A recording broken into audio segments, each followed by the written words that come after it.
siang, Ibu. Selamat siang, Ibu. Selamat siang, Bu. Oke, baik.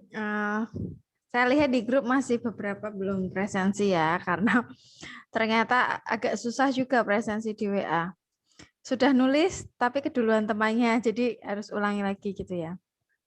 Sampai-sampai tadi Ami yang di copy adalah punyanya Kevin, ada tulisannya. Nah, ini ada yang tertumpuk nih sampean. Ada Itin, ada Niken. Nah. Oke. Maaf, Bu. Ya. Oh, enggak apa-apa, enggak apa-apa. Sudah diperbaiki sama temannya kok. Oke, baik. Enggak apa-apa sambil yang belum presensi mengisi presensi di WA Group. Nah, kita sambil mulai perkuliahan hari ini ya. Nah, hari ini agendanya apa? Melanjutkan diskusi yang Tentang model, Bu. model pembelajaran ya, karena kemarin sudah dibahas metode. Nah, kelompok model ini ada 4 ya. Kelompok 3, kemudian kelompok 7, 8, dan 9. Oke, baik. Kalau gitu, sama seperti sebelumnya, nanti kelompok model akan presentasi ya. Presentasi, poin-poin penting, dan juga kesimpulan dari diskusi melalui LMS kemarin. Nah, nanti dimulai dari kelompok 3 terlebih dahulu, lalu dilanjutkan kelompok berikutnya sampai 4 kelompok. Selesai, baru kita lakukan sesi tanya-jawab. Nah, baik, kelompok 3 terlebih dahulu ada Oktoberiana Daily, Pinta Suci, dan Alberto Redianto.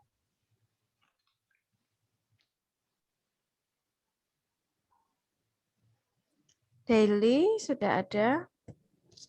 Ya, Bu. Ya. Nah, kelompok Daily akan presentasi pertama. Silakan.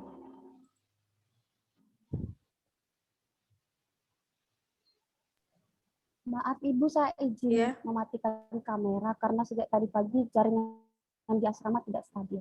Oke, enggak apa-apa. Ready belum masuk? Ready. Mereka masih berusaha join, Bu, soalnya masih loading juga. Oh gitu, ya udah.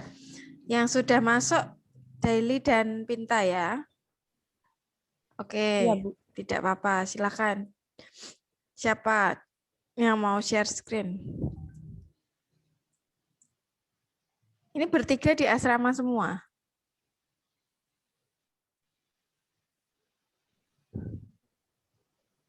Apakah PPT kami terlihat, Bu? Oke, sebentar, Kok nggak sedang bisa sih? proses. Di tempat saya masih hitam. Oke, sudah, Daily.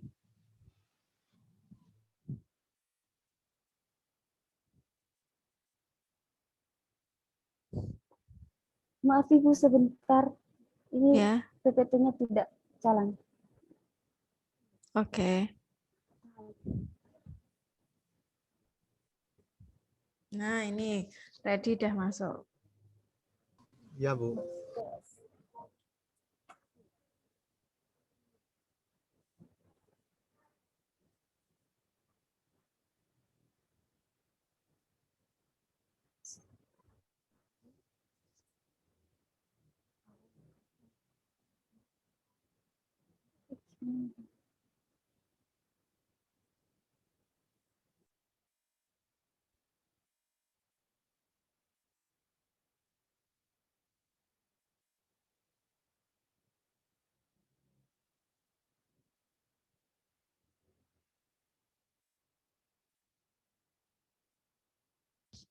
Oke, sudah terlihat Daily. Silahkan. Teman saya masih belum bisa ini, Bu, join. Tadi saya sudah melihat ready ada. Pinta Maksudnya belum. Pinta, Bu. Pinta masih belum bisa gabung. Pinta tuh ada sih. Sudah. Tapi Nah, keluar masuk sungguh. oh ya, nggak apa-apa. Nanti yang presentasi yang stabil aja nggak apa-apa. Jadi tidak harus tiga-tiganya. Kalau misal terkendala koneksi ya. Silakan.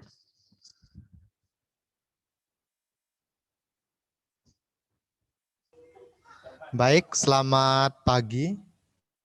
Selamat siang, Bu pagi. Mada dan teman-teman semua. Selamat siang.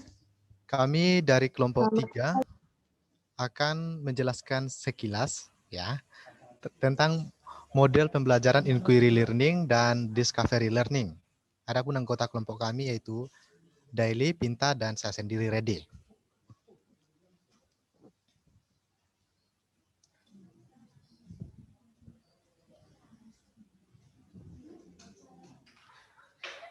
Mohon maaf Ibu, sepertinya PPT kami ada gangguan, nggak jalan.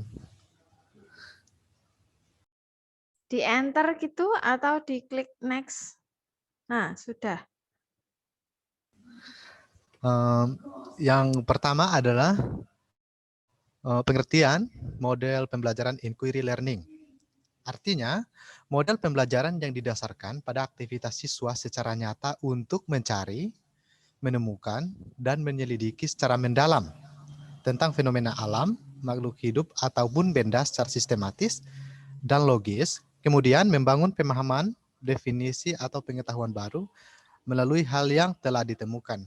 Jadi pada model pembelajaran ini, kegiatan belajar itu melibatkan siswa secara maksimal, secara menyeluruh, untuk mencari, menyelidiki secara sistematis, sehingga apa yang mereka temukan dapat mereka sampaikan dengan percaya diri, begitu. Jadi model pembelajaran inquiry ini lebih menekankan pada penemuan.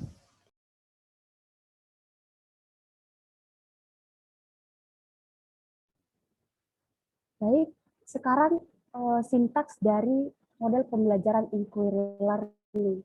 Nah, di sini kami menuangkan ada 6. Yang pertama menyelidiki sebuah fenomena, kemudian memfokuskan pada pertanyaan, merencanakan investigasi, menganalisis data dan bukti pengetahuan baru, dan mengkomunikasikan pengetahuan baru. Nah, dalam sintaks pembelajaran ini, guru dan siswa sama-sama berperan, di mana yang pertama menyelidiki sebuah fenomena. Di sini guru bertindak mengeksplorasi pengetahuan awal siswa dengan mengungkapkan sebuah permasalahan. Nah, sementara siswa menunjukkan pengetahuan awal yang berkaitan dengan permasalahan tersebut dan berkaitan dengan kehidupan sehari-hari. Lalu yang kedua, memfokuskan pada pertanyaan. Nah, di sini guru bertindak membimbing siswa untuk merumuskan pertanyaan yang akan diinvestigasi oleh siswa. Nah, sementara siswa sendiri merumuskan pertanyaan yang akan diuji melalui suatu penyelidikan. Nah, kemudian merencanakan investigasi. Nah, di sini siswa memfasilitasi siswa, guru memfasilitasi siswa dalam merancang investigasi untuk mengumpulkan data. Nah, sementara siswa merancang investigasi untuk mengumpulkan data yang akan dilakukan penyelidikan. Nah, selanjutnya adalah menganalisis data dan bukti. Nah, di sini guru bertindak atau berperan membimbing siswa dalam menginterpretasi data dan bukti. Sementara siswa sendiri menginterpretasi dan membuat makna dari data dan membuat kesimpulan awal atau berupa hipotesis berdasarkan data yang diperoleh. Kemudian membangun pengetahuan baru. Di sini guru bertindak membimbing siswa untuk menghubungkan pengetahuan baru dan pengetahuan dengan pengetahuan awal siswa. Sementara siswa sendiri membuat makna dari pengetahuan baru yang didapatkan dan menghubungkan pengetahuan baru dengan pengetahuan awal yang dimiliki. Yang terakhir, mengkomunikasikan pengetahuan baru. Di sini guru bertindak memfasilitasi diskusi hasil penyelidikan siswa di dalam kelas. Sementara siswa mengkomunikasikan hasil penyelidikan di dalam kelas dan mendiskusikannya. Nah, dari sintaks ini kita dapat menyimpulkan bahwa di sini guru sebagai fasilitator dalam pembelajaran, sementara siswa bertindak sebagai sementara jika dilihat dari tindakan siswa, di sini siswa sangat dituntut untuk aktif dalam proses pembelajaran, atau istilah lainnya yang sering kita dengar adalah student center.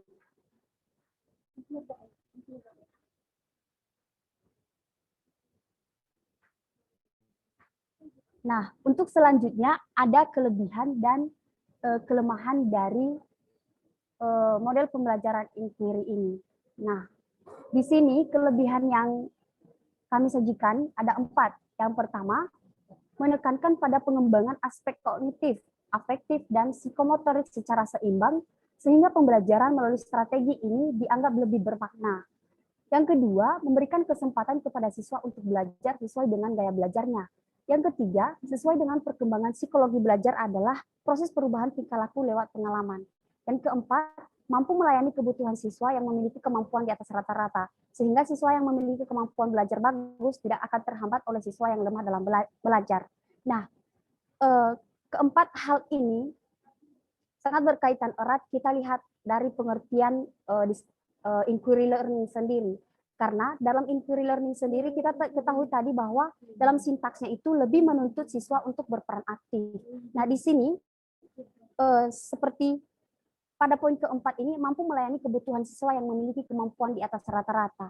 Nah, karena inquiry learning ini menuntut untuk menyelidiki suatu kasus untuk menemukan penemuan baru, maka siswa yang memiliki keinginan untuk melakukan suatu penelitian ilmiah, model pembelajaran inquiry learning ini merupakan sebuah wadah bagi mereka. Selanjutnya, adapun kekurangannya. Nah, jika kita lihat tadi bahwa dalam sintaksnya ataupun pengertiannya sendiri, inquiry learning ini merupakan suatu penyelidikan suatu masalah, maka suatu masalah atau suatu penyelidikan tidak otomatis bisa dilakukan dalam satu kali percobaan saja, tetapi itu membutuhkan waktu yang cukup lama. Nah, ini dalam hal ini hal tersebut termasuk dalam kekurangan inquiry learning. Kemudian yang kedua, siswa seringkali kehilangan arah sebelum masalah terpecahkan. Nah, mengapa hal ini terjadi? Karena tidak semua siswa itu bisa melakukan penyelidikan atau mampu merekam semua pengetahuan-pengetahuan sebelumnya. Karena dalam inquiry learning ini dituntut siswa untuk memiliki pengetahuan awal, karena untuk melakukan penyelidikan selanjutnya itu berdasarkan pengetahuan sebelumnya. Kemudian yang ketiga, penemuan yang salah dapat menurunkan semangat siswa. Nah, ini tentu saja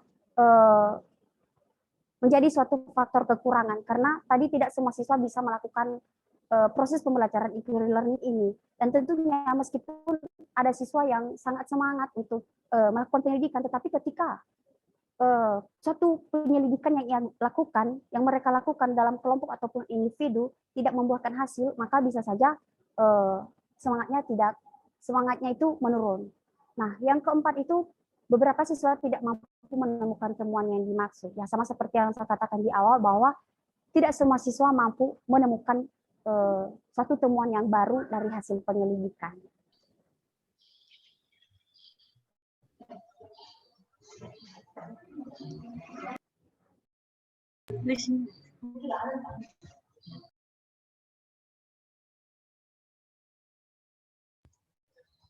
Selanjutnya adalah model pembelajaran discovery learning.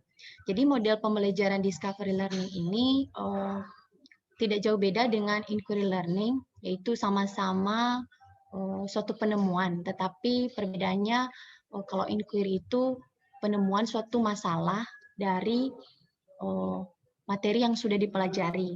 Sementara kalau di discovery learning ini penemuan yang mengarahkan siswa untuk melakukan penemuan konsep terhadap materi yang dipelajari. Seperti itu. Selanjutnya,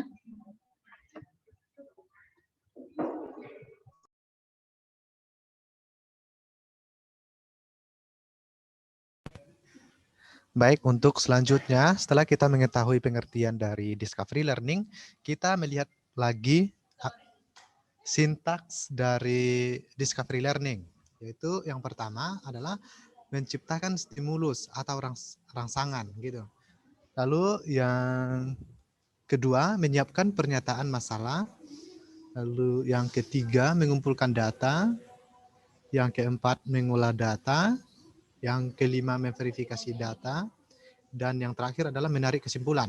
Adapun maksud dari bagian yang pertama itu menciptakan stimulus adalah kegiatan untuk menciptakan stimulus ini dilakukan ketika siswa sedang melakukan aktivitas, yaitu mengamati suatu fenomena. Lalu yang kedua adalah menyiapkan pernyataan. Nah, setelah siswa melakukan stimulisasi, maka guru memberikan kesempatan kepada siswa untuk mengidentifikasi agenda-agenda masalah yang sesuai dengan bahan pelajaran. Kemudian yang dipilih itu dirumuskan dalam bentuk hipotesis atau jawaban sementara. Lalu yang ketiga yaitu mengumpulkan data. Ini maksudnya adalah siswa mengumpulkan informasi sebanyak-banyaknya yang tentunya yang relevan dalam membuktikan benar atau tidaknya hipotesis yang telah ditentukan tadi. Lalu yang keempat adalah mengolah data. Nah, ini pasti setelah data dikumpulkan, lalu data tersebut diolah. Lalu berikutnya yang terakhir adalah yang kelima adalah memverifikasi data. Ini maksudnya adalah siswa membuktikan apakah benar atau tidaknya hipotesis yang telah ditetapkan sebelumnya dengan temuan yang ada. Lalu yang terakhir adalah menarik kesimpulan dari langkah-langkah sebelumnya. Setelah diolah data, diverifikasi, maka siswa menarik kesimpulan dari hasil pengamatan yang dilakukan.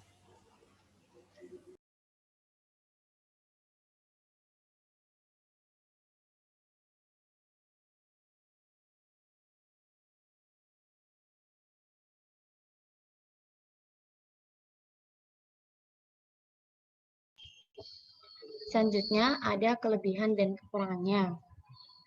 Yang pertama, kelebihannya itu siswa jadi aktif dalam pembelajaran. Kemudian memberikan wahana interaksi antar siswa. Jadi kan karena kegiatannya lebih berpusat sama siswa, jadi siswanya jadi lebih aktif dan interaktif terhadap sesama temannya. Kemudian materi yang dipelajari dapat mencapai tingkat kemampuan yang tinggi dan tidak mudah hilang. Jadi karena dilakukan secara langsung oleh siswa, maka pelajaran menjadi bermakna. Begitu. Kemudian mendukung kemampuan problem solving. Selanjutnya dapat kita lihat pada slide berapa kelebihannya. Ini adalah kekurangannya.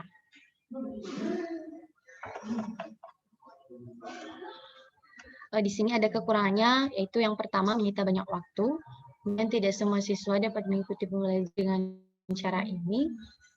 Tidak semua topik cocok disampaikan dengan model pembelajaran discovery learning. Kemudian tidak setiap guru mempunyai kemampuan mengajar dengan model ini. Tidak semua anak mampu melakukan penemuan baru, dan kelas siswanya banyak akan merepotkan guru dalam memberikan bimbingan. Seperti itu. Demikian penjelasan dari Kak.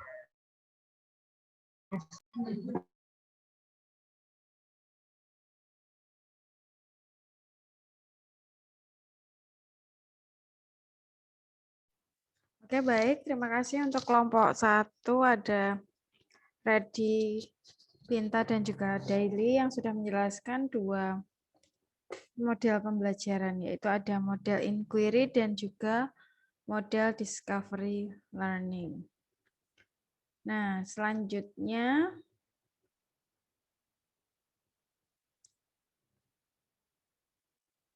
kelompok berikutnya ada kelompok 7 ya. Oke, kelompok 7 ada Regina Eka, Kristina Putri, dan Herlin Etika. Baik, Bu.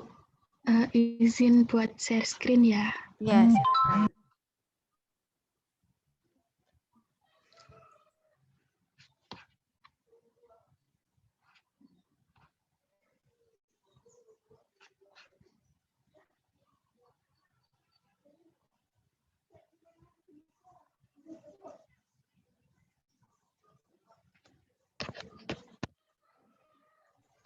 Oke, sudah nampak?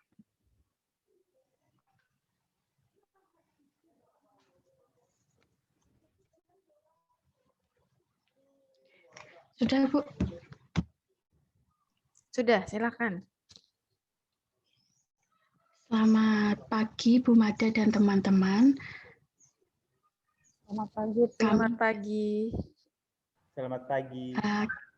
Kami dari kelompok Problem Based Learning dan e-learning akan mempresentasikan hasil diskusi kami. Sebelumnya, perkenalkan dulu anggota kelompok kami. Yang pertama, Regina Eka Lastriani dengan NIM 18088, lalu Herlin Etika Wardani dengan NIM 18097, dan Kristina Putristiani dengan NIM 18102. Yang akan dibahas yaitu mengenai pengertian, karakteristik, sintaks, serta yang terakhir kelebihan dan kekurangan. Yang pertama yaitu mengenai model pembelajaran problem based learning. Pengertiannya yaitu pengajaran berdasarkan masalah yang mendeskripsikan pandangan tentang pendidikan, di mana sekolah dipandang sebagai cermin masyarakat dan kelas menjadi laboratorium untuk penyelidikan masalah kehidupan sehari-hari. Lalu yang akan dibahas selanjutnya yaitu mengenai ciri-ciri atau karakteristik. Yang pertama berfokus pada keterkaitan interdisiplin, di mana dalam pembelajaran ini, masalah yang dihadapkan pada siswa meskipun berpusat pada masalah, tentu memiliki solusi yang dikehendaki melibatkan banyak mata pelajaran. Lalu yang kedua, yaitu penyelidikan otentik, di mana peserta didik menggeluti penyelidikan otentik dengan memperoleh pemecahan nyata terhadap masalah-masalah nyata. Ciri-ciri yang ketiga yaitu menghasilkan produk dan memamerkannya. Dalam pembelajaran ini, siswa menghasilkan produk dalam bentuk karya nyata dan memamerkannya. Produk ini mewakili sebuah solusi yang dapat berupa laporan, model fisik, ataupun rekaman video. Dan ciri-ciri yang terakhir yaitu kolaborasi. Peserta didik bekerja sama dengan peserta didik lainnya dalam sebuah kelompok kecil maupun berpasangan untuk mendatangkan motivasi supaya dapat menyelesaikan tugas-tugas dengan kompleks seperti itu. Selanjutnya akan dijelaskan oleh Herlin.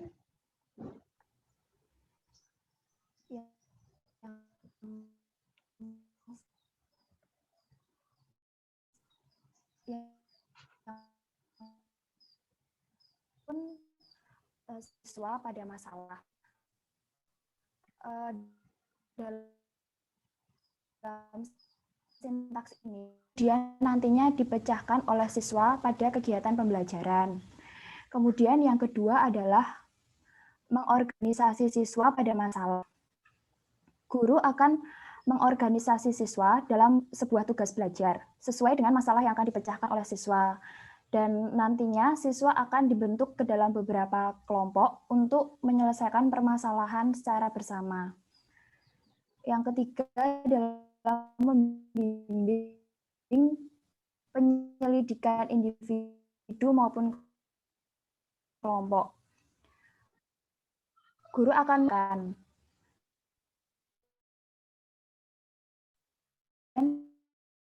jika hasilnya.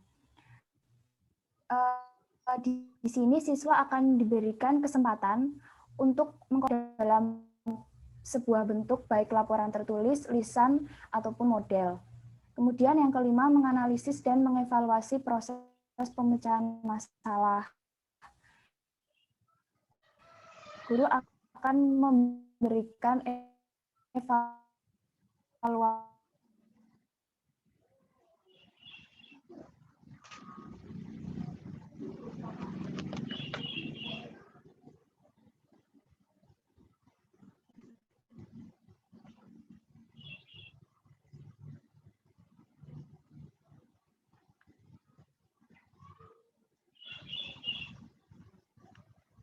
Oke, sepertinya Kristina ini agak sulit ya. Kristina atau Herlin tadi yang prestasi? Bu. Ya? Apakah saya terdengar? Oh, jelas. Kristina terdengar. Oh, berarti Herlin yang putus-putus ya. Tadi Oh, ya. slide sebelumnya Nah, yang menjelaskan sintaks pembelajaran ini tadi terputus-putus Erlin, kalau Bu. di tempat saya. Iya Bu, maaf Bu, barusan keluar Zoom. Oh iya. Silakan bisa diulangi. Oh iya. Kemudian yang selanjutnya akan bahas mengenai sintaks pembelajaran. Adapun sintaks pembelajaran dari model pembelajaran problem-based learning. Yang pertama adalah orientasi siswa pada masalah. Pada sintaks ini, guru akan melakukan pengenalan masalah yang nantinya dapat dipecahkan oleh siswa pada kegiatan pembelajaran. Yang kedua adalah mengorganisasi siswa pada masalah.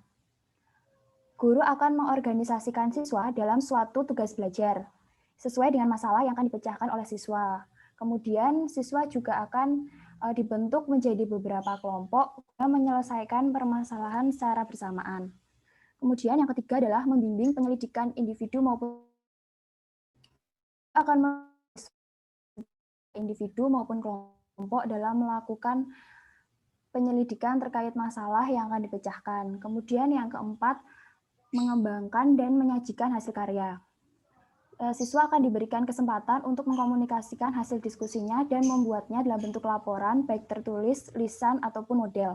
Kemudian yang kelima, menganalisis dan proses pemecahan masalah. Guru akan menganalisis pemecahan masalah dilakukan dan juga akan melakukan klarifikasi. Selanjutnya akan bahas mengenai kelebihan dan kekurangan dari model pembelajaran problem-based learning. Adapun kelebihannya, yang pertama adalah realistik dengan kehidupan siswa. Kemudian yang kedua adalah konsep sesuai dengan kebutuhan siswa. Yang ketiga, memupuk sifat inquiry siswa. Dan yang keempat, memupuk kemampuan problem solving. Adapun kekurangannya, yang pertama adalah persiapan pembelajaran yang kompleks. Kemudian sering terjadi miskonsepsi. Kemudian kurangnya disiplin siswa. Dan yang keempat, kurangnya memberikan dan pengaturan waktu. Selanjutnya, kami akan bahas model pembelajaran yang kedua, yaitu adalah model pembelajaran e-learning. Model pembelajaran e-learning itu disusun dengan tujuan menggunakan sistem elektronik atau komputer sebagai proses pembelajaran. Hal tersebut diutarakan oleh Michael tahun 2013. Adapun yang menafsirkan bahwa e-learning adalah suatu sistem atau konsep pendidikan yang memanfaatkan teknologi informasi dalam proses belajar mengajar.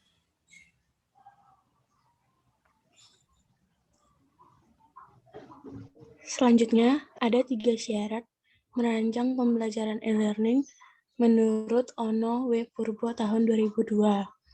Yang pertama yaitu sederhana. Yang dimaksud dari syarat sederhana ini yaitu memudahkan peserta didik dalam memanfaatkan teknologi dan menu yang ada. Yang kedua yaitu personal. Yang dimaksud dari personal ini, guru dapat berinteraksi dengan baik dengan peserta didik seperti layaknya berkomunikasi di depan kelas, seperti yang sering kita lakukan saat ini. Yang ketiga yaitu cepat. Layanan ini ditunjang dengan kecepatan, respon yang cepat terhadap keluhan dan kebutuhan peserta didik.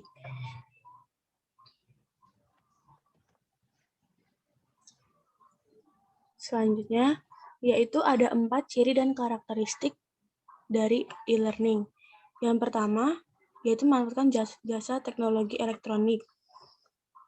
Yang kedua, yaitu memanfaatkan keunggulan komputer, jadi memanfaatkan teknologi yang ada seperti saat zaman ini. Yang ketiga, menggunakan bahan ajar bersifat mandiri. Jadi, segala file atau materi pembelajaran dapat disimpan sendiri oleh yang mempunyai komputer, sehingga dapat digunakan untuk belajar mandiri. Yang keempat yaitu menempatkan jadwal pelajaran, kurikulum, hasil kemajuan belajar, dan hal-hal yang berkaitan dengan administrasi pendidikan dapat dilihat setiap saat di komputer.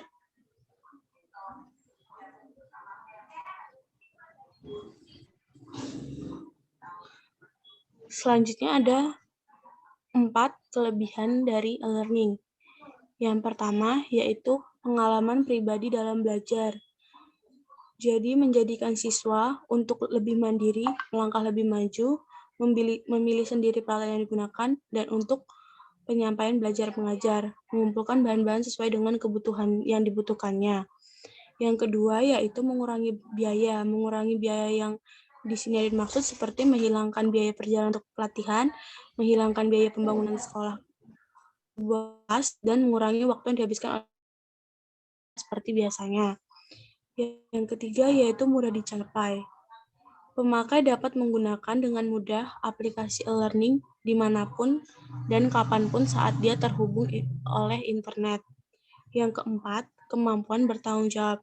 Yang dimaksudkan dari kemampuan ini yaitu kenaikan tingkat pengujian, penilaian, dan pengesahan dapat diikuti secara otomatis sehingga semua peserta dapat bertanggung jawab terhadap kewajibannya masing-masing. Lalu selanjutnya,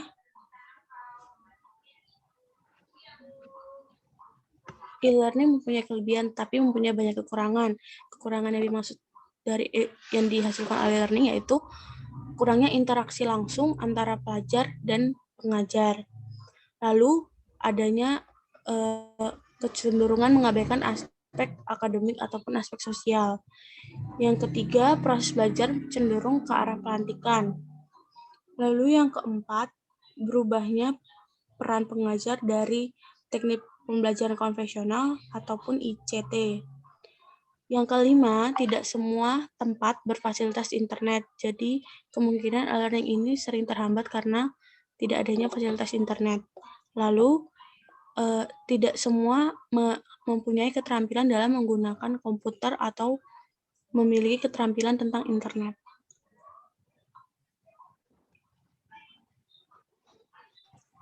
Kesimpulan dari problem-based learning yaitu pembelajaran berbasis problem-based learning merupakan suatu pembelajaran dengan menggunakan masalah. Masalah yang diberikan oleh guru digunakan untuk memberikan materi dan melihat pemahaman siswa. Dan juga pembelajaran berbasis masalah ini juga menuntut siswa agar lebih mandiri.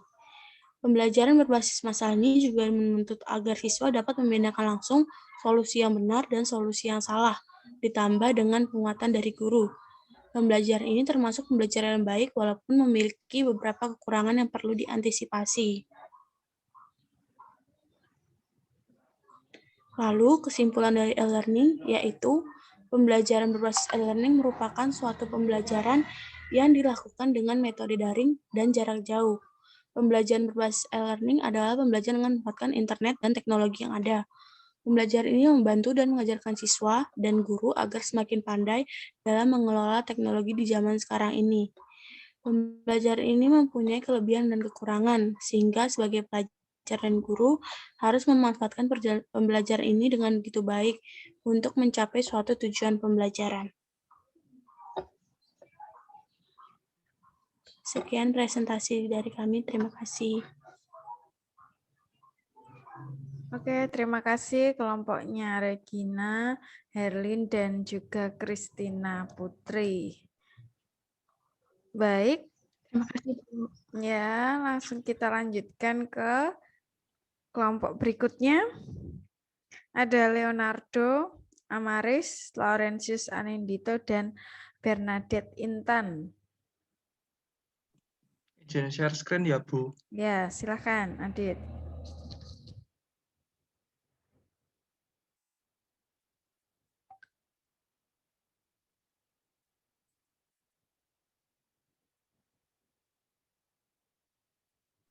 Apakah sudah nampak screen saya? Sudah? Oke.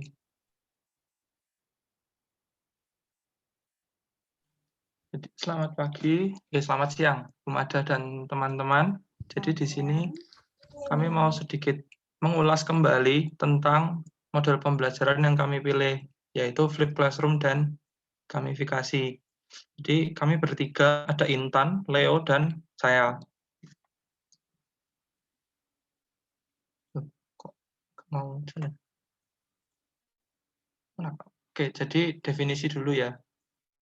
Jadi untuk definisi itu ada tokoh yang pertama, Bishop dan Verlager itu menekankan pada kelompok interaktif di dalam kelas dan di luar kelasnya itu pembelajarannya berbasis komputer. Jadi intinya itu. Jadi kalau di dalam interaktif, diskusi gitu, kalau di luar kelas itu berbasis komputer. Nah, definisi yang kedua itu Abeskera dan Dawson itu kurang lebih sama, cuman yang ditekankan itu poin ketiganya ini, yang saya kasih warna biru. Itu adanya kegiatan sebelum dan atau sesudah kelas. Jadi nggak hanya apa istilahnya saat pembelajaran hari ini selesai ya sudah, nggak. Jadi ada kegiatan tertentu yang harus dilakukan sebelum dan sesudah pertemuan tatap muka itu. Lalu karakteristiknya, jadi karakteristiknya kalau menurut Bergman dan Sams itu intinya ada dua. Yang satu itu eliminasi instruksi langsung dari forum kelompok, yang kedua itu keterlibatan kegiatan yang memungkinkan siswa memahami konsep dan menggunakan kemampuan berpikir tingkat tinggi. Eliminasi instruksi langsung ini maksudnya kayak kita menghilangkan ceramah gitu. Jadi transfer pengetahuannya itu justru di kegiatan yang di luar kelas tadi, yang individu tadi. Kalau yang di dalam kelas lebih ke diskusi tadi gitu. Lalu kalau menurut tokoh yang lain itu ada 3, sebenarnya hampir sama, cuman lebih sedikit ditekankan nanti. Jadi yang pertama ada perubahan kegiatan dalam pertemuan tatap muka. Kan umumnya kalau kita tatap muka itu transfer ilmu pengetahuan. Nah, kalau di Flip Classroom ini beda, jadi lebih ke interaksi, diskusi gitu nanti. Lalu yang kedua, kalau yang di dalam pertemuan berubah, berarti yang di luar tatap muka juga berubah. Jadi intinya nanti dibalik, yang biasanya kita lakukan di dalam kelas, itu sekarang kita lakukan di luar kelas. Begitu pula nanti yang sebaliknya. Lalu yang ketiga, itu penggunaan teknologi. Jadi di sini ada teknologi yang ditekankan ya, terutama ini video. Cuman videonya itu nggak boleh video lama yang bisa sampai setengah jam, 1 jam, itu sangat tidak disarankan. Jadi videonya ini singkat aja, cukup 10 atau maksimal 15 menit lah. Dan nanti fokus ke poin-poin pentingnya saja, gitu. Nah, lalu sekilas sama blended learning ya. Apa yang membedakan? Nah, kalau blended learning itu kan ini kombinasi strategi yang menggunakan tatap muka, lalu ada yang berbasis komputer tapi yang offline gitu, dan ada yang online juga. Nah, tidak ada istilahnya tidak ada penekanan begitu. Yang mana nanti yang tatap muka, yang mana yang komputer, luring, yang mana yang daring. Jadi ibaratnya itu seperti dipukul rata gitu. Semua kegiatan pembelajaran dibagi 3, tatap muka, luring, dan daring. Nah, kalau Flip Classroom bedanya ini, nggak cuma kombinasi tatap muka, luring, dan daring, tetapi ada juga preliminary learning atau kegiatan di awal pembelajaran. Nah, ini harus dilakukan dulu sebelum nanti tatap muka. Jadi harus diselesaikan dulu kegiatannya, baru nanti siswanya bisa mengikuti kegiatan tatap mukanya itu dengan lancar. Nah, ini tadi juga sudah disinggung, menjumpai video singkat. Nah, ini tujuannya memang untuk mengganti ceramah ya, karena memang ceramah kan dalam tanda petik katanya membosankan.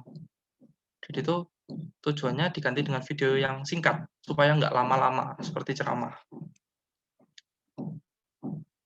Oke. Berikutnya disambung oleh Leo mungkin.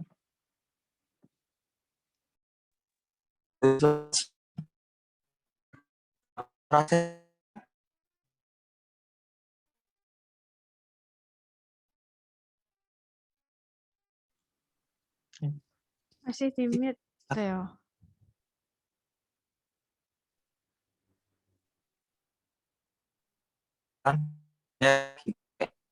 Tambah paketan yang gratisan dari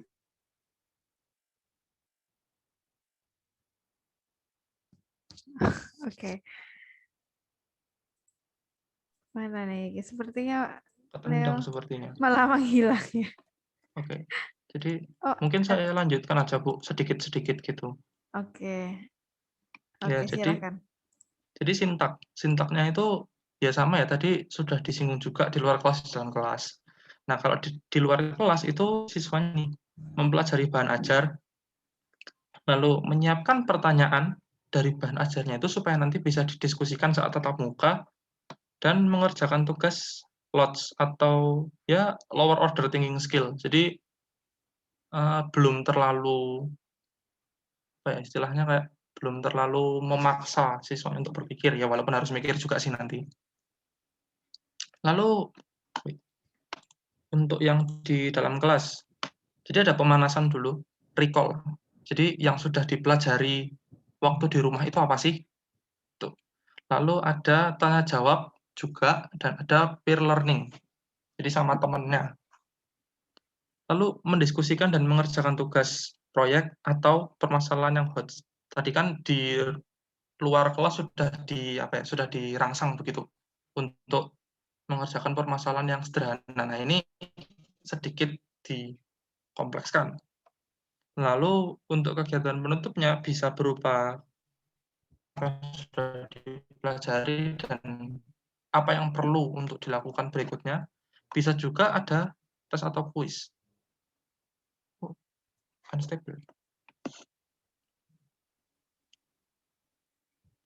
Suara saya masih lancar atau putus-putus? Masih lancar, Dit. Oh, putus-putus juga.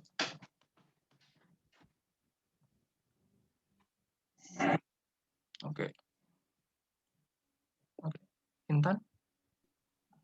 Ya, selanjutnya ada kelebihan dan kelemahan flipped classroom.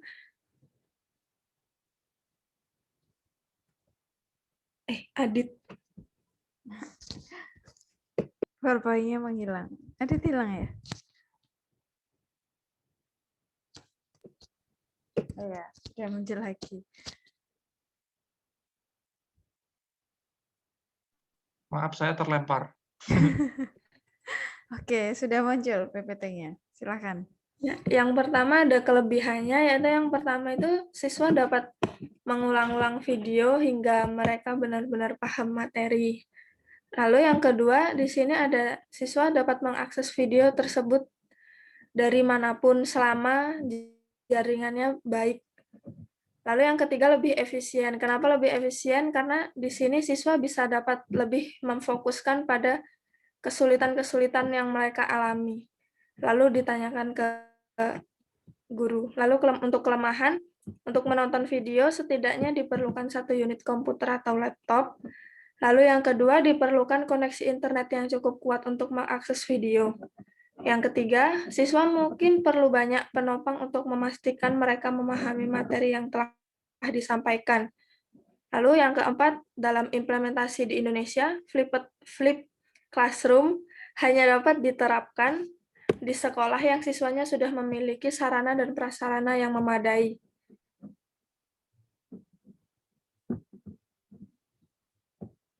Lanjut, Dit.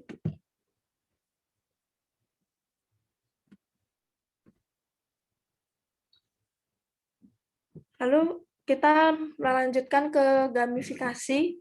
Di sini ada 2 pengertian. Yang pertama, menurut Deterding dan kawan-kawan, mendefinisikan gamifikasi sebagai penggunaan elemen game design dalam konteks non-game. Lalu yang kedua ada menurut CAP.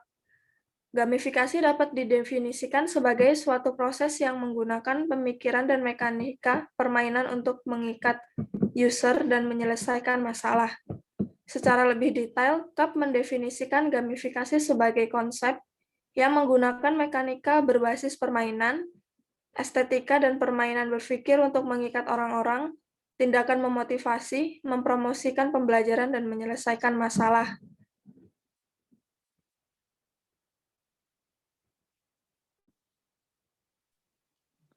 Ini saya lanjutkan ya.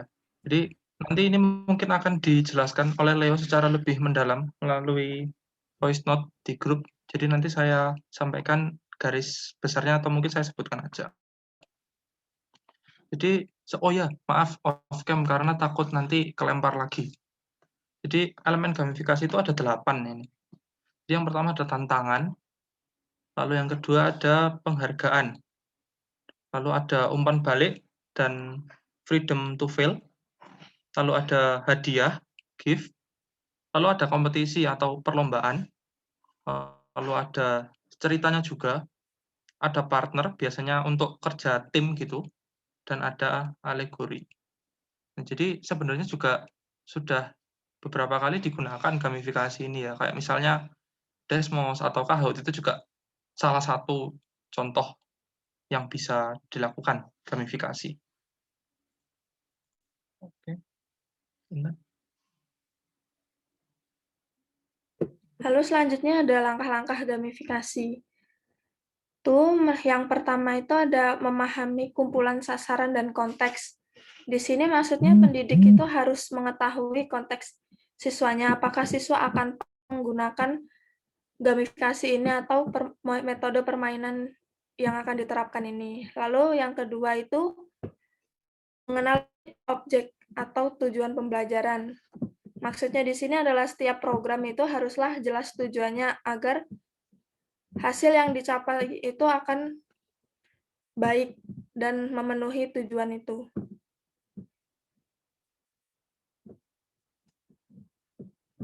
Lalu yang ketiga itu menstruktur pengalaman. Menstruktur pengalaman ini maksudnya adalah setiap pembelajaran haruslah terstruktur seperti desain game, di mana sebelum kita melangkah ke level yang selanjutnya, maka harus bisa melewati level yang saat ini kita tempuh. Lalu yang keempat, itu mengenal pasti sumber. Maksudnya di sini adalah menggunakan permainan yang sesuai dengan konteks pembelajaran, lalu mekanismenya seperti apa, lalu reward apa yang akan kita berikan ke peserta didik jika mereka berhasil menyelesaikan pembelajaran ini. Lalu yang kelima, melaksanakan elemen gamifikasi. Elemen gamifikasi ini akan memudahkan pendidik menilai dan melihat prestasi belajar. Elemen ini terbagi menjadi dua elemen, diri dan elemen sosial, yang mana elemen diri ini dapat menjadikan pelajar lebih fokus untuk bersaing dengan diri sendiri dan mengakui pencapaian diri, sedangkan elemen sosial membiarkan pelajar dalam satu kelas melihat nilai pencapaian pelajar dilihat oleh pelajar lain.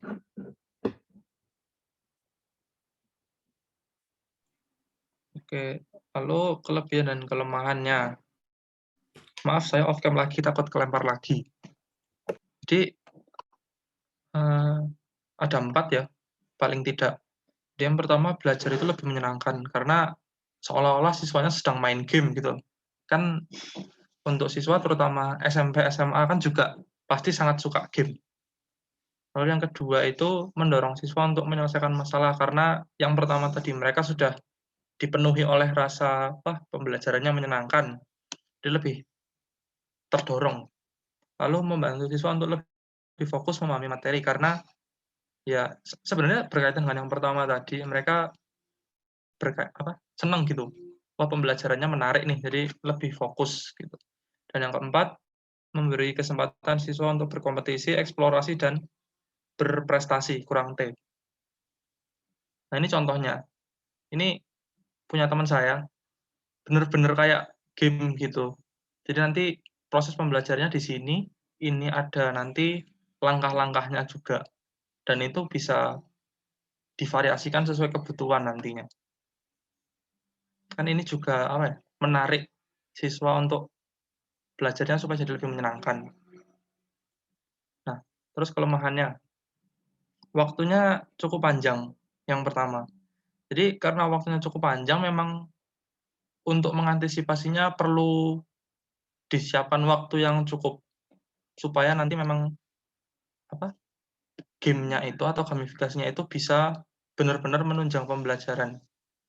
Lalu yang kedua, pendidik perlu memantau secara terus-menerus, karena kadang kan mungkin sekali kalau siswa itu nggak paham gitu. Ini selanjutnya harus ngapain nih? Ini selanjutnya harus ngapain? Nah, di situ pendidik atau gurunya itu harus selalu memantau siswanya dan membantu siswanya jika ada kesulitan. Jadi membutuhkan effort yang lebih daripada metode biasanya. Lalu yang ketiga, sulit memanajemen kelas. Ini terutama di misalkan tadi kan sudah disebutkan juga karakteristiknya, ada kelompoknya, ada timnya. Nah, kadang tuh melakukan pembuatan kelompok itu bikin kelasnya jadi ribut gitu kan. Dan juga kadang makan waktu yang cukup banyak juga. Jadi selain manajemen kelas juga harus pandai-pandai nanti manajemen waktu. Gitu. Terima kasih. Terima kasih Adit dan Intan. Nah, ini ada voice note dari Leo. Mungkin teman-teman bisa sebentar mendengarkan. Setelah itu baru kita lanjutkan kelompok berikutnya ya.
Oke, apakah teman-teman sudah selesai mendengarkan penjelasan dari Leo?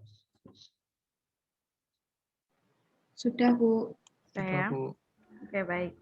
Jadi intinya di sana Leo menambahkan kembali elemen yang sudah ada di slide, ditambah ada redemption question dari pengalaman dia menggunakan quizzes ya. Nah, mungkin nanti kita lihat seperti apa sih quizzes di pas topik media, karena di sana nanti kalian juga akan membuat media pembelajaran. Oke, baik. Jadi kelompok Leo, Adit, dan juga Intan sudah menjelaskan dua, flip classroom dan gamifikasi. Tapi tadi terselip juga ada blended learning ya, ketika menjelaskan bedanya flip learning dengan blended learning itu apa. Oke, kita lanjutkan dulu kelompok berikutnya. Ada Naila, Melva, dan Nurhayati.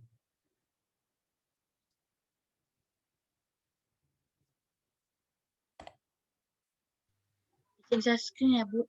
Oke, silakan Melva.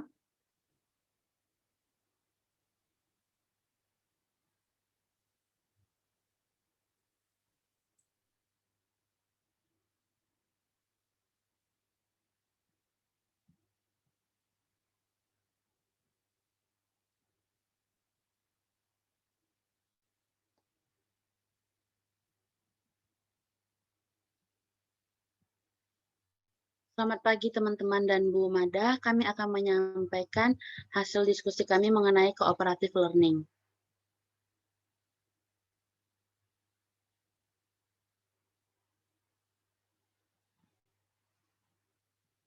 Cooperative learning merupakan suatu pendekatan belajar mengajar yang menekankan pada sikap atau perilaku bersama dalam bekerja atau membantu di antara sesama dalam struktur kerjasama yang teratur dalam kelompok. Jadi cooperative learning ini menekankan pada sikap kerjasama siswa dalam kelompok. Adapun ciri atau karakteristiknya, yaitu pembelajaran ini dilakukan secara berkelompok. Setiap anggota mempunyai peran dalam kelompok, didasarkan pada manajemen kooperatif, dan terjadi interaksi langsung antar peserta didik. Sintaks pembelajarannya yaitu yang pertama, guru menyampaikan tujuan dan memotivasi peserta didik, guru menyajikan informasi, guru mengorganisasi peserta didik ke dalam kelompok kooperatif yang dibagi menjadi 2, 4, atau 5 kelompok. Guru membimbing kelompok bekerja dan belajar, lalu guru memberikan evaluasi, dan terakhir guru memberikan penghargaan kepada peserta didik. Kelebihan dan kekurangan dalam cooperative learning ini yaitu kelebihannya peserta didik tidak bergantung kepada guru, lebih kepada kerja dalam kelompok seperti itu. Yang kedua, membantu peserta didik untuk lebih peduli pada orang lain dan menyadarkan peserta didik akan keterbatasannya. Adapun kekurangannya yaitu untuk memberikan pemahaman tentang pembelajaran kooperatif kepada peserta didik ini memerlukan waktu yang cukup lama dan cukup panjang. Adapun tipe-tipe cooperative learning dalam hal ini kami membaginya menjadi 5, yaitu ada tipe STAD, tipe Jigsaw, tipe GI, tipe Think Pair Share, dan tipe Numbered Hard Together. Tipe STAD atau Student Team Assessment Divisions itu merupakan salah satu metode pembelajaran kooperatif yang paling sederhana yang digunakan oleh guru untuk permulaan bagi guru baru menggunakan pendekatan kooperatif. Adapun ciri atau karakteristiknya yaitu siswa bekerja dalam kelompok untuk menyelesaikan materi yang diberikan oleh guru dan mencari pemecahan masalahnya. Yang kedua, kelompok yang dibentuk diharapkan merupakan kelompok yang heterogen. Heterogen maksudnya di sini adalah kemampuan siswanya berbeda-beda, baik itu memiliki kemampuan tinggi, sedang, ataupun rendah. Sintaks pembelajarannya itu yang pertama, siswa melakukan penyajian depan kelas atau melakukan presentasi. Yang kedua, membentuk kelompok, guru membentuk kelompok belajar. Yang ketiga, guru memberikan kuis atau tes kepada siswa. Yang keempat, guru memberikan skor pada peningkatan individu setiap siswa. Yang kelima, penghargaan terhadap kelompok atau tim. Dan yang keenam, guru memberikan evaluasi dan penilaian. Adapun kekurangan dan kelebihannya yaitu kekurangannya waktu yang dibutuhkan lebih lama untuk menerapkan metode ini. Yang kedua, siswa harus memiliki sifat untuk bersedia bekerja sama. Sedangkan kelebihannya, siswa bekerja sama dalam mencapai tujuan dan menjunjung tinggi norma-norma kelompok. Lalu siswa juga akan membantu dan memotivasi semangat untuk berhasil bersama. Lalu aktivitas berperan sebagai tutor sebaya, berperan sebagai tutor sebaya untuk lebih meningkatkan keberhasilan kelompok. Selanjutnya akan diteruskan oleh Naila. Baik, apakah suara saya terdengar dengan jelas? Terdengar, Naila. Ya, terdengar. Terima kasih. Selanjutnya saya akan menjelaskan mengenai tipe Jigsaw. Metode pembelajaran pada tipe Jigsaw ini didasarkan pada bentuk struktur multifungsi kelompok belajar yang dapat digunakan pada semua pokok bahasan dan tingkatan untuk mengembangkan keahlian dan keterampilan setiap kelompok. Pembelajaran ini membutuhkan kemauan dan keterampilan dalam bekerja sama.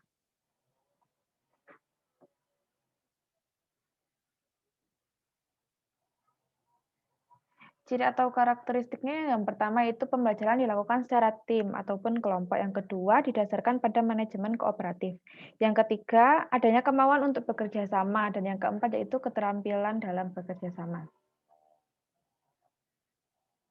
Untuk sintaks pembelajarannya Ini sama dengan cooperative learning, yaitu yang pertama menyampaikan tujuan dan motivasi peserta didik, yang kedua menyampaikan informasi, yang ketiga mengorganisasi ke dalam kelompok-kelompok belajar, yang keempat membimbing kelompok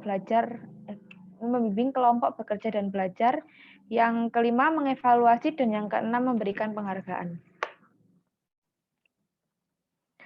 Untuk kelebihan dan kekurangan, strategi ini efektif untuk mencapai hasil akademik dan kemauan sosial yang baik karena siswa akan menghargai ide orang lain dan memotivasi serta mendorong pemikiran dirinya sendiri. Namun, kekurangannya itu memungkinkan siswa tidak berani menyampaikan pendapat.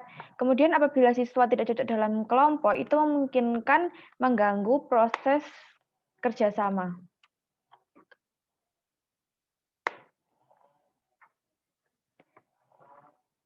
Yang kedua yaitu tipe GI. GI atau Group Investigation yaitu pembelajaran yang melibatkan aktivitas siswa secara kelompok dan akan menjawab pertanyaan-pertanyaan yang dirumuskan dengan mengumpulkan dan menganalisis data. Pembelajaran ini dapat menggunakan pendekatan yang beragam sehingga siswa akan lebih bersemangat dan dapat bersenang-senang. Untuk ciri atau karakteristiknya yang pertama itu adanya pembentukan kelompok. Yang kedua, menentukan tema yang akan dibahas. Kemudian yang ketiga, investigasi antar kelompok untuk menentukan pokok pikiran dari suatu bacaan. Yang keempat, setiap kelompok menyiapkan laporan tertulis. Yang kelima, presentasi berdasarkan laporan yang telah dibuat oleh kelompok tersebut. Kemudian yang keenam, yaitu evaluasi atau penilaian dari guru maupun siswa dari kelompok lain.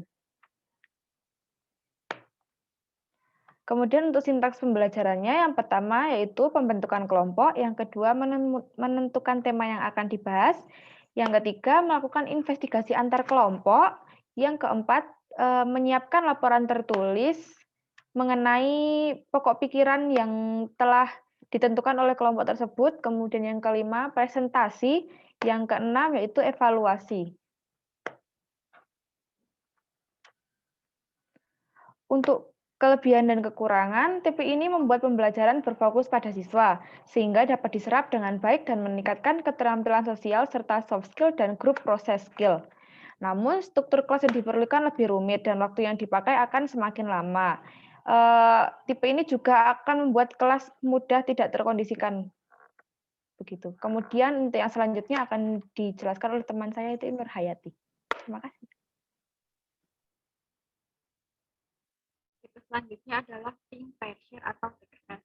Think untuk pengertiannya adalah think memiliki arti berpikir, pair memiliki arti berpasangan, dan share memiliki arti berbagi. Menurut Arendt, think, pair, share merupakan jenis pembelajaran kooperatif yang dirancang untuk mempengaruhi pola interaksi siswa.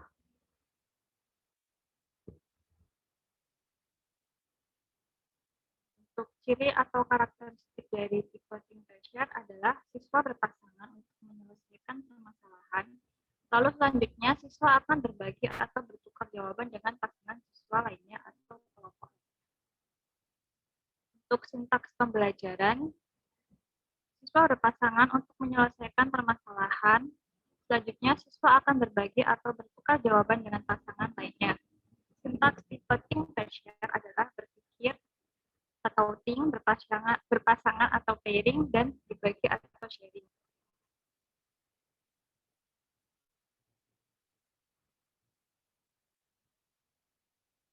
Untuk kelebihan dan kekurangan dari tipe think, pair, share adalah kelebihannya siswa akan saling membantu saat menyelesaikan suatu permasalahan, dan kekurangannya hanya cocok digunakan untuk materi pembelajaran yang sederhana.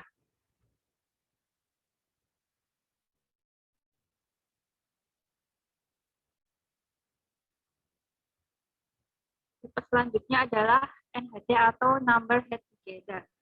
Pengertiannya adalah suatu metode belajar di mana setiap siswa diberi nomor, kemudian dibentuk suatu kelompok secara acak.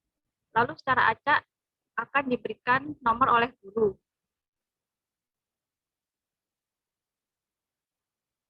Ciri atau karakteristik dari tipe ini adalah siswa bekerja secara kelompok. Kelompok akan dibentuk dari siswa yang memiliki kemampuan tinggi, sedang, dan rendah.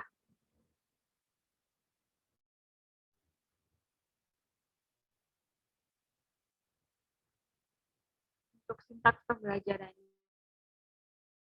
Setiap siswa akan mendapatkan nomor.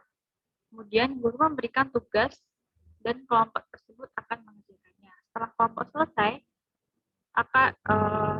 kelompok dan guru akan mendiskusikan tugas tersebut. Lalu guru akan memanggil salah satu nomor. Siswa dengan nomor tersebut melaporkan hasil kerjasama kelompok. Kelebihan dan kekurangan dari tipe ini adalah kelebihannya meminimalisir kegaduhan di kelas, mengembangkan sikap kepemimpinan, dan meningkatkan rasa percaya diri siswa. Untuk kekurangannya, tidak semua anggota kelompok melaporkan hasil kerjasama, kemungkinan nomor yang sama dapat terpanggil kembali, dan memerlukan kekreativitasan guru. Sekian diskusi dari kelompok kami. Terima kasih. Oke, terima kasih. Kelompok Melva, Nurhayati, dan Naila. Ini kelompok terakhir ya? Oh, masih ada satu lagi. Berarti model pembelajaran di kelas ini ada 5 kelompok ya? Satu lagi ada kelompoknya Amelinda Ristia, Cornelia Septa, dan Francisca Putri. Ya, Bu. Nah, Septa sepertinya tidak bisa bergabung ya. Tadi izin ke saya ada kepentingan. Oke, jadi berdua saja tidak apa-apa. Silakan. Baik, Bu. Izin share screen ya, Bu.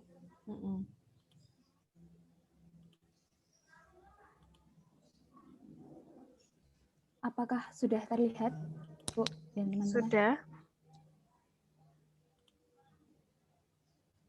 Baik, jadi kelompok kami ingin menyampaikan mengenai model pembelajaran Project Based Learning atau PJBL dan juga model pembelajaran Contextual Teaching and Learning atau CTL. Seperti yang Bu Mada sampaikan, kelompok kami terdiri dari saya, Ristia, teman saya Septa dan Francisca Putri, namun Septa berhalangan hadir untuk perkuliahan pada kali ini. Jadi yang pertama, saya akan menyampaikan mengenai model pembelajaran Project Based Learning atau PJBL. Seperti yang sudah kita ketahui dari namanya, model pembelajaran PJBL ini merupakan model pembelajaran yang menggunakan proyek sebagai inti dari kegiatan pembelajaran. Selanjutnya, prinsip-prinsip model pembelajaran Project Based Learning. Nah, di sini ada 12 prinsip. Yang pertama, pembelajaran berpusat pada peserta didik. Kemudian yang kedua, tugas proyek menekankan pada kegiatan penelitian yang dilakukan berdasarkan suatu tema atau topik yang telah ditentukan. Kemudian yang ketiga, penyelidikan atau eksperimen dilakukan secara autentik. Yang keempat, kurikulum pada PJBL tidak seperti kurikulum pada PJBL tidak seperti pada kurikulum tradisional karena terdapat perbedaan pada strategi sasaran, di mana siswa sebagai pusatnya. Kemudian yang kelima adalah responsibility atau pertanggungjawaban. Pada prinsip PJBL, pada model pembelajaran PJBL ini ditekankan adanya pertanggungjawaban dari para siswa. Kemudian yang keenam ada prinsip realisme atau berdasarkan situasi yang sebenarnya. Kemudian prinsip yang selanjutnya, yang ketujuh adalah active learning atau pembelajaran yang aktif. Kemudian yang kedelapan ada umpan balik. Selanjutnya yang kesembilan, keterampilan umum. Nah, PJBL ini mempunyai pengaruh yang cukup besar terhadap keterampilan mendasar seperti keterampilan untuk memecahkan masalah, kemudian keterampilan bekerja dalam kelompok, dan juga keterampilan self-management.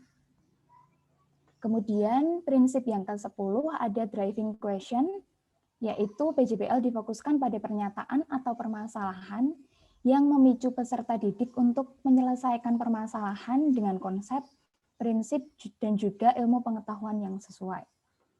Kemudian yang ke-11 adalah constructive investigation. Yang ke-12 ada prinsip autonomi. Selanjutnya setelah membahas mengenai, kami menyampaikan mengenai karakteristik dari model PJBL. Terdapat 8 prinsip. Yang pertama, peserta didik membuat keputusan tentang kerangka kerja. Kemudian yang kedua, adanya permasalahan yang diajukan kepada peserta didik. Yang ketiga, peserta didik mendesain proses untuk menentukan solusi dari permasalahan yang ada. Kemudian yang keempat, peserta didik secara kolaboratif bertanggung jawab untuk mengakses dan mengelola informasi untuk memecahkan suatu permasalahan. Kemudian yang kelima, proses evaluasi dijalankan secara kontinu atau berkelanjutan. Yang keenam, peserta didik secara berkala melakukan refleksi atas aktivitas yang dijalankan. Kemudian yang ketujuh, hasil akhir dari aktivitas belajar akan dievaluasi secara kualitatif. Dan yang terakhir, situasi pembelajaran sangat toleran terhadap kesalahan dan perubahan. Selanjutnya, langkah-langkah model pembelajaran project-based learning. Terdapat 6 langkah. Yang pertama, penemuan pertanyaan mendasar, kemudian dilanjutkan dengan penyusunan perencanaan proyek. Setelah itu, mulai untuk menyusun jadwal dan dilanjutkan dengan melakukan monitoring terhadap perkembangan dari proyek-proyek yang dilakukan oleh siswa. Kemudian setelah itu menguji hasil, dan yang terakhir adalah melakukan evaluasi terhadap proyek yang dilakukan oleh para siswa. Selanjutnya, ada kelebihan dan kekurangan dari model pembelajaran PJBL. Yang pertama, kami akan menyampaikan mengenai kelebihan dari model pembelajaran PJBL terlebih dahulu. Yang pertama, dengan model pembelajaran ini dapat meningkatkan motivasi belajar siswa. Kemudian yang kemampuan pemecahan masalah. Yang ketiga ini tidak jauh dengan yang kedua, yaitu membuat peserta didik lebih aktif dan berhasil memecahkan soal yang kompleks. Kemudian yang keempat, dapat meningkatkan kolaborasi antar siswa atau antar peserta didik.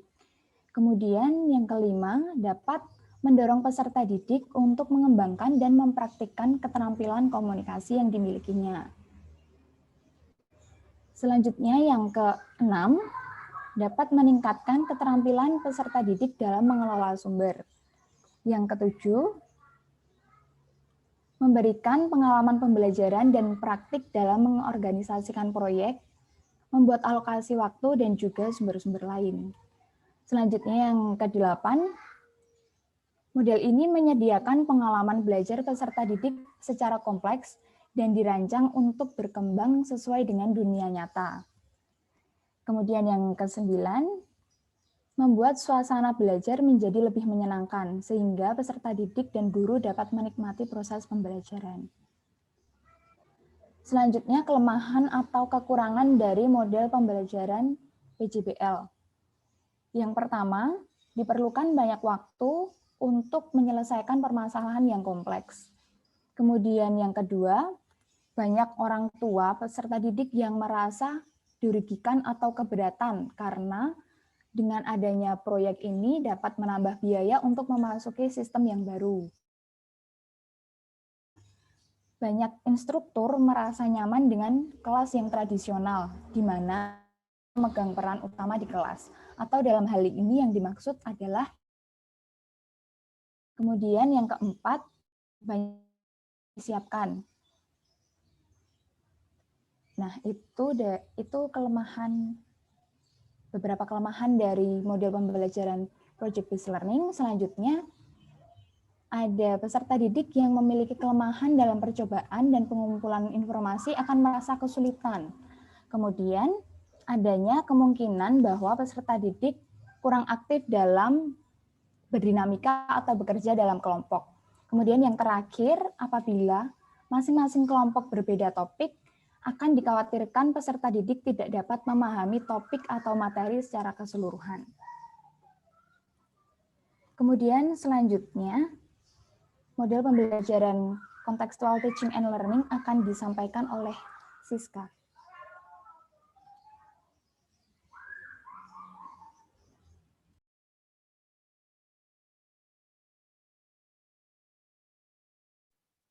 Selanjutnya adalah model pembelajaran kontekstual teaching and learning. Next.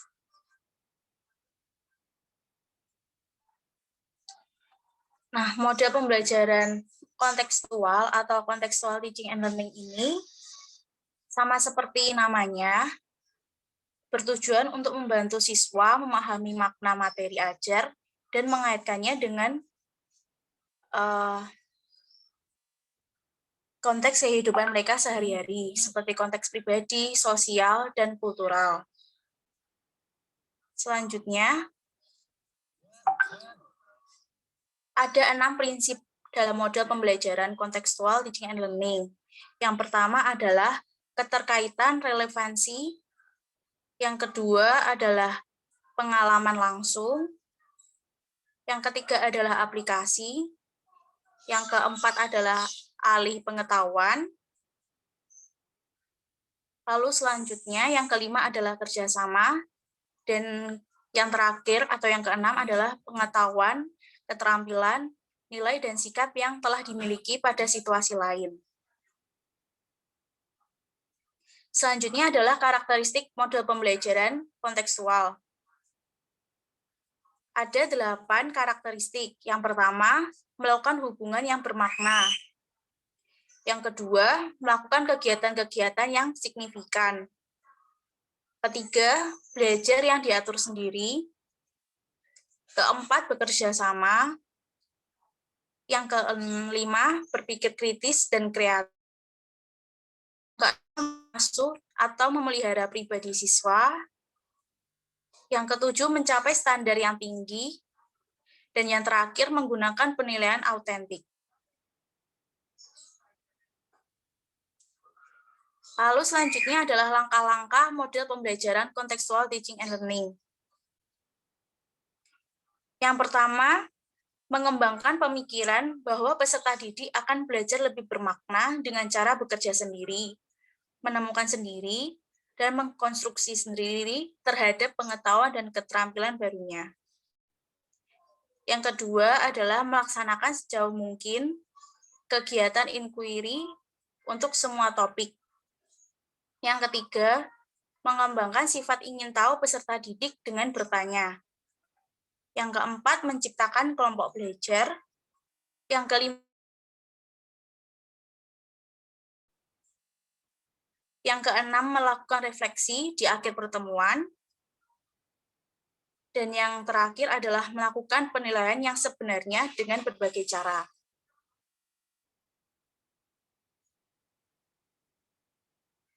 Kemudian kelebihan dan kekurangan dari model pembelajaran kontekstual teaching and learning. Nah, pada kelebihannya ini, pembelajaran kontekstual teaching dan learning, pembelajaran menjadi lebih real. Kemudian yang kedua adalah pembelajaran lebih produktif dan mampu menumbuhkan penguatan konsep kepada peserta didik. Kemudian ada kekurangannya, yaitu guru lebih intensif untuk membimbing. Karena guru tidak lagi sebagai pusat informasi, melainkan lebih seperti mengarah kepada peserta didik dan memberi bimbingan. Terima kasih.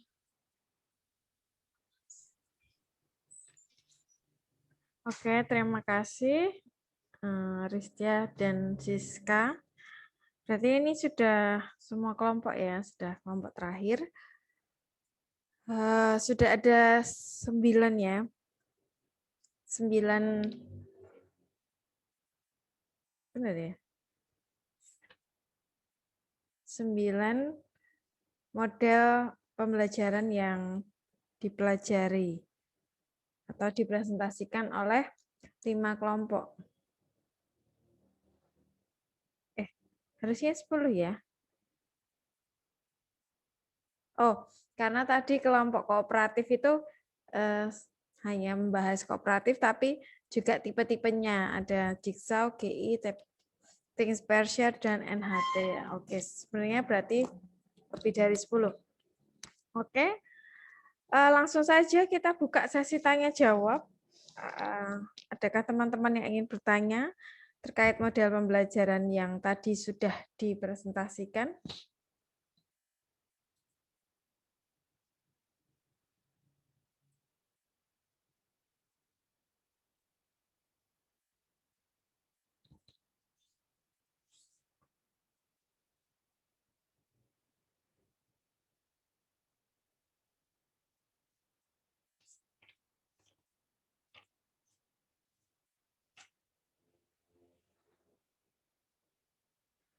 Belum ada? Oke, mungkin saya tanya dulu. Jadi bedanya model dengan metode pembelajaran apa terusan?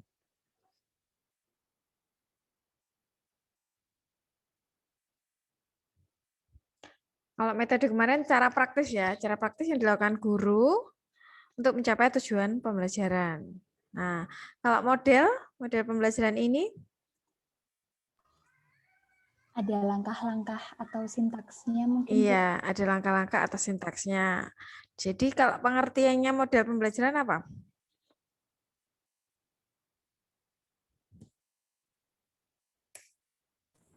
Prosesnya menyeluruh, Bu. Kalau kemarin metode itu lebih spesifik kalau metode, tapi kalau dia model itu lebih luas jangkauannya begitu. Wah, lebih luas jangkauannya. Ini kayaknya tagline apa ya? Oke, memang betul lebih luas jangkauannya ya. Jadi kalau model pembelajaran itu apa? Dia menggambarkan proses kan, menggambarkan proses pembelajaran dari awal sampai akhir secara lengkap, runtut gitu kan. Jadi itulah kenapa ada langkah-langkah atau sintak pembelajarannya. Oke, berarti sudah tahu bedanya. Jadi kalau disuruh mengurutkan ada model, metode, dan pendekatan. Nah, dari yang atau kalau disuruhkan menggambar hubungannya gimana? Antara ketiganya, model, metode, dan pendekatan. Kira-kira kalau digambarkan seperti apa?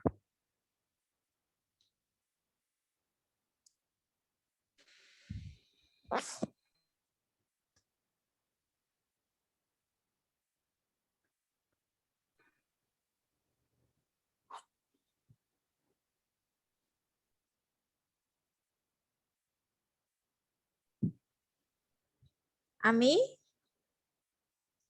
Ya, Ami?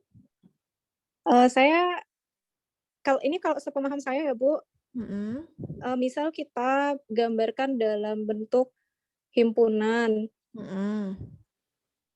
yang paling luar itu strategi pembelajaran, kemudian di dalamnya ada metode pembelajaran, kemudian di dalam metode pembelajaran itu ada model pembelajaran, begitu Bu.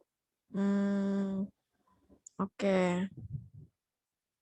Jadi yang paling luar strategi gitu ya.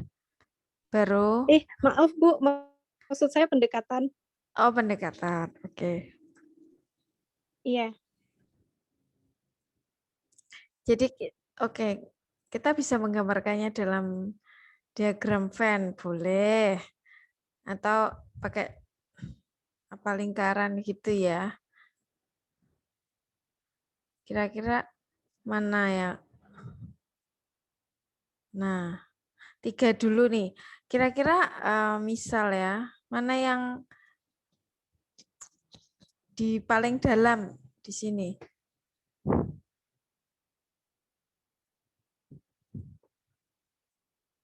Yang ini apa? Yang ini apa? Yang ini apa? Kira-kira yang paling dalam apa nih? Metode mungkin, Bu. Metode ya. Kenapa metode yang paling dalam? Karena di dalam model dipakai beberapa metode, Bu. Metode itu kan apa? Cara praktis kan? Metode pembelajaran. Jadi dia yang paling, kalau dari ketiganya dia yang paling sempit, ya kan? Langsung dipraktiskan. Kemudian yang lebih luas lagi dari metode. Model, Bu. Model. Karena apa?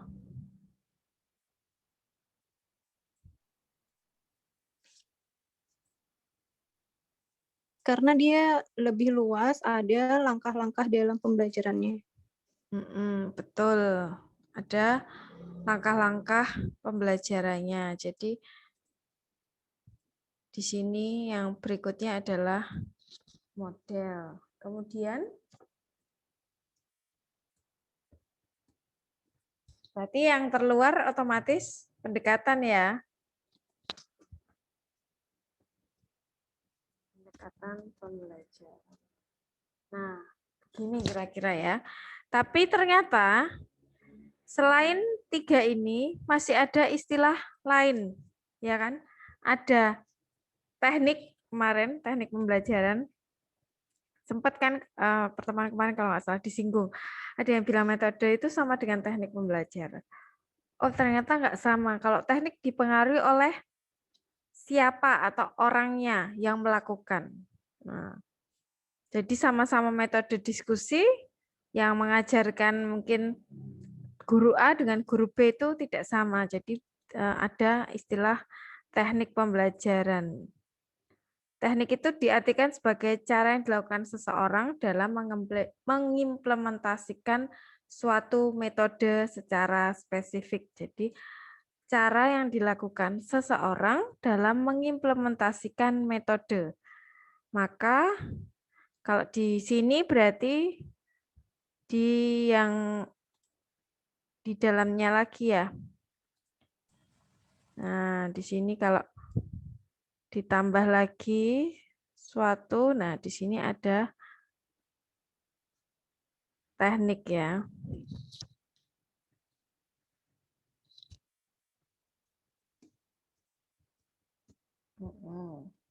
Nah, setelah itu ada teknik, ada metode, model pendekatan. Nah, setelah itu ada istilah lain lagi. Yang sering kalian sebut juga tadi. Sempat disebut Ami, strategi pembelajaran. Kira-kira letaknya di mana ya kalau strategi? Nah, bedanya apa nih dengan model, metode, pendekatan? Nah, kalau strategi itu sifatnya masih konseptual dan untuk mengimplementasikan digunakan berbagai metode. Jadi strategi bersifat konseptual, jadi masih konsep, dan untuk mengimplementasikannya digunakan berbagai metode. Jadi strategi bisa diartikan sebagai suatu kegiatan pembelajaran yang harus dikerjakan guru dan siswa agar tujuan pembelajarannya dapat tercapai. Nah, isinya seperangkat materi dan prosedur pembelajaran. Nah, kalau pengertiannya seperti itu, kira-kira letaknya di mana? Di luar metode, Bu. Di luar metode? Di dalam model. Di dalam model. Saya setuju, Bu. Jadi di antara gitu ya. Di sini ada metode, ada model. Berarti ada lingkaran lain. Tak kasih warna lain.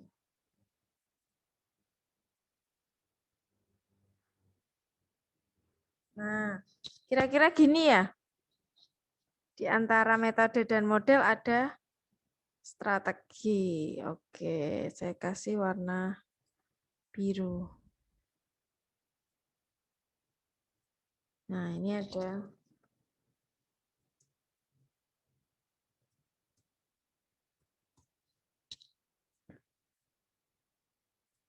Nah, kira-kira gini. Jadi ada dimulai dari metode, atau kalau yang paling sempit ada teknik, metode, kemudian strategi, model, dan pendekatan. Gitu ya. Nah, tapi di buku mungkin kalau kalian cari itu juga ada yang menyebut model yang paling luar. Paling luar di sana artinya dia sebagai frame, sebagai bingkai yang bingkai karena dia mencakup di dalamnya ada pendekatan tertentu, ada model tertentu, ada metode tertentu gitu. Ada yang menyebut model ini di luar, tapi di luar itu artinya membingkai dalam satu pembelajaran dari awal sampai akhir itu karena mencakup beberapa gitu. Tapi kalau dilihat dari khusus ke umum, mana yang paling spesifik kemudian paling umum, ya yang paling umum pendekatan, karena dia apa? Sudut pandang kan, cara pandang terhadap suatu pembelajaran. Kemudian nanti dalam pendekatan tertentu kita menggunakan model apa? Oh, baru bisa tergambar urut-urutan pembelajaran dari awal sampai akhir. Gitu. Jadi kira-kira seperti ini ya.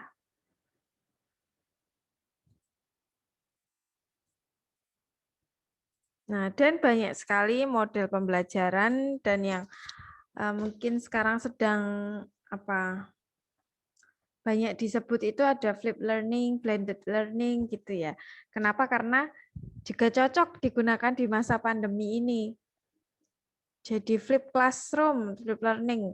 Tadi mungkin guru membuat video terlebih dahulu, video singkat tentang materi, namun di dalamnya atau juga disertai dengan soal latihan yang loud, slower order thinking, kemudian di kelas lebih ke diskusi, dan juga bahas soal yang hot, higher order thinking. Jadi kalau ada taksonomi Bloom, ada 6, C1 sampai C6.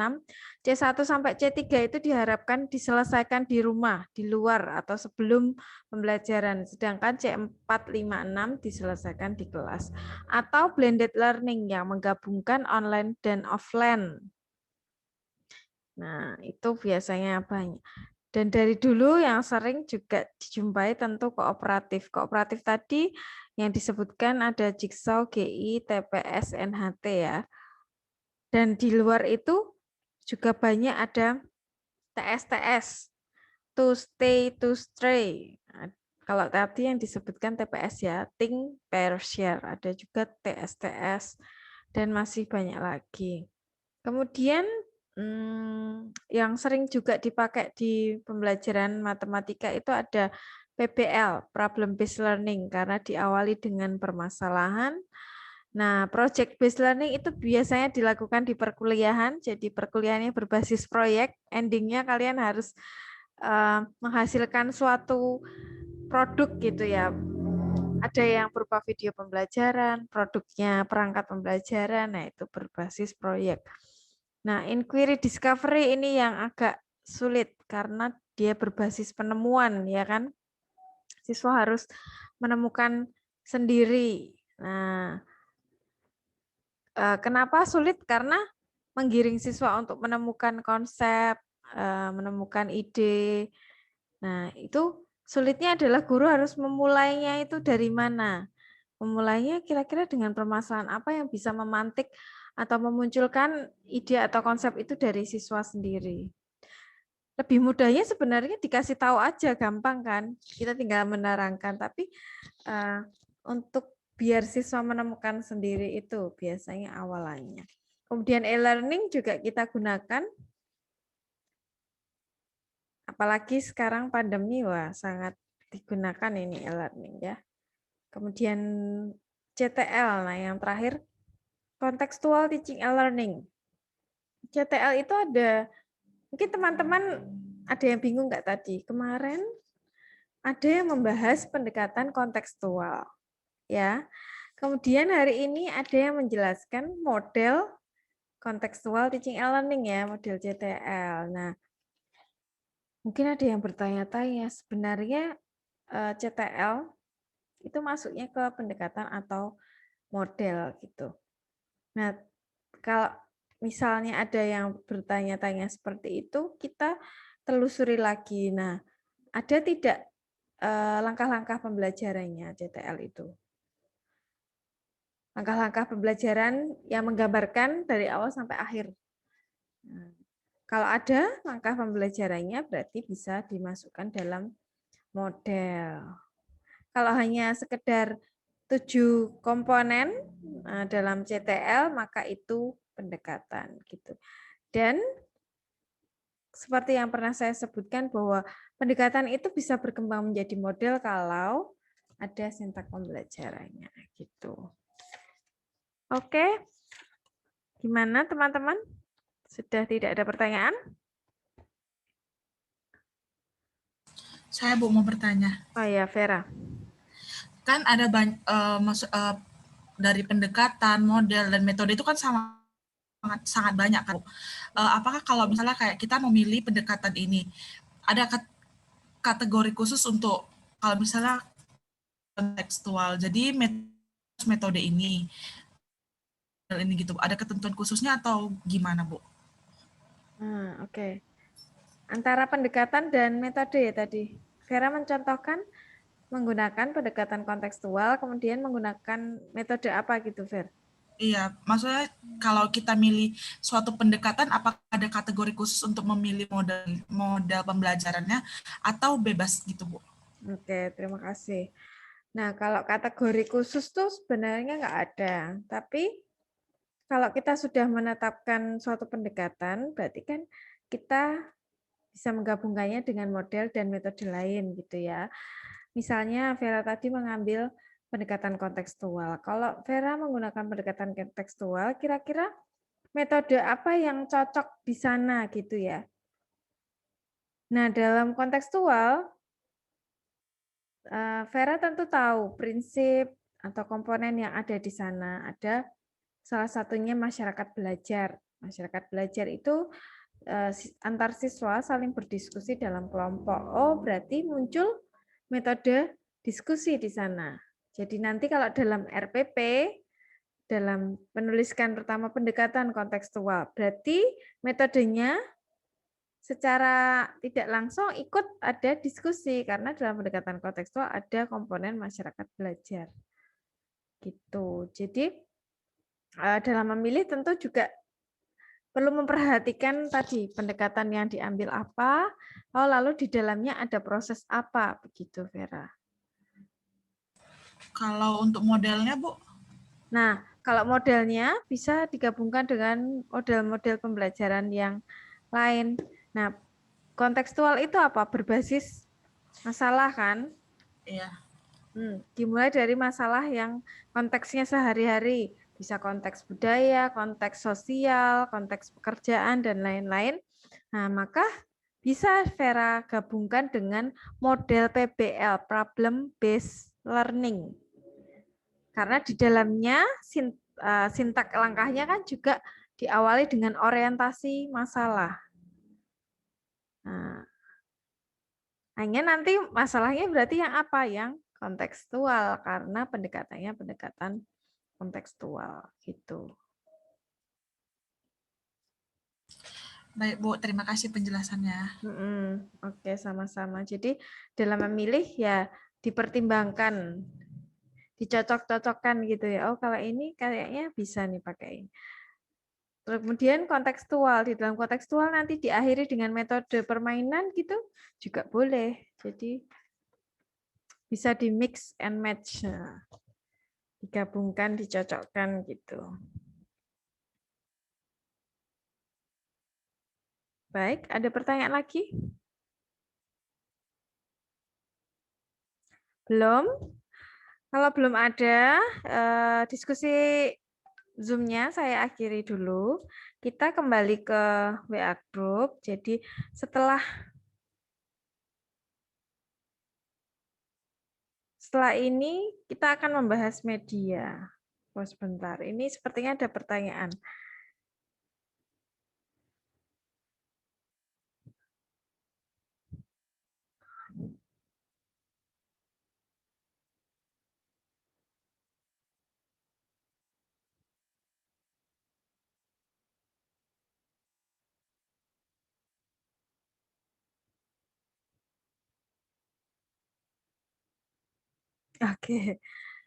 Oke. Jadi kalau saya ringkas pertanyaan dari Leo adalah, Leo biasanya membuat RPP itu pertama memperhatikan tujuan pembelajarannya apa, kemudian dia merancang aktivitasnya, jadi langsung menentukan metode. Metodenya apa saja, bla bla bla. Nah, lalu ketika menuliskan RPP dia bingung model pembelajarannya apa. Padahal langkah atau Ya, langkah-langkah pembelajarannya sudah jadi, tapi bingung nulis modelnya apa. Pertanyaannya, apakah cara merencanakan pembelajarannya sudah benar? Atau ada cara yang lebih baik gitu. Oke, terima kasih Leo. Nah, kalau cara yang dilakukan Leo itu berarti langsung menuliskan tanpa tahu model pembelajarannya apa gitu ya. Itu analoginya sama dengan pembuatan soal. Biasa yang kalian lakukan kalau membuat soal apa? Lihat materinya kan, oh materinya apa? Lingkaran, langsung dibuat soal lingkaran. Misalnya diketahui jari-jari tentukan luas, gitu kan? Atau diketahui jari-jari tentukan keliling lingkaran. Nah, kemudian baru padahal yang ditagihkan kalau membuat soal itu kan ada kisi-kisi soal. Dibuat soalnya baru dibuat kisi-kisi gitu kan. Jalannya mundur.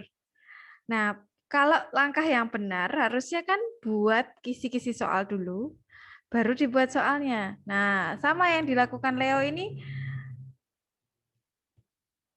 membuat daftar apa langkah-langkah pembelajarannya dulu baru dicari-cari metodenya apa. Sehingga kadang dia bingung menamai metodenya gitu.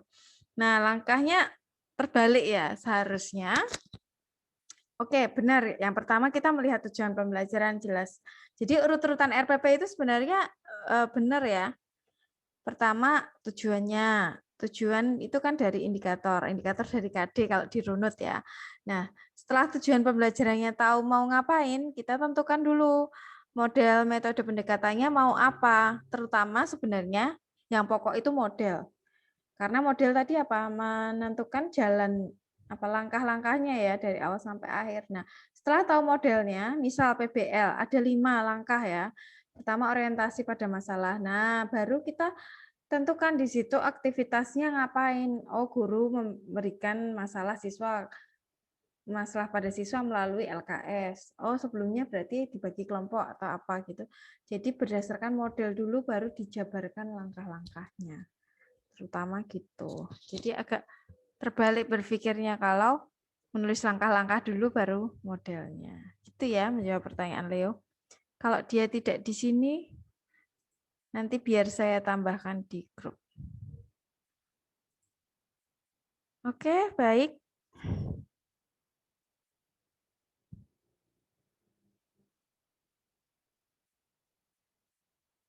Kalau gitu, Zoom-nya saya akhiri, tapi kita lanjutkan di WA Group ya. Terima kasih semuanya. Selamat siang. Terima kasih, Bu.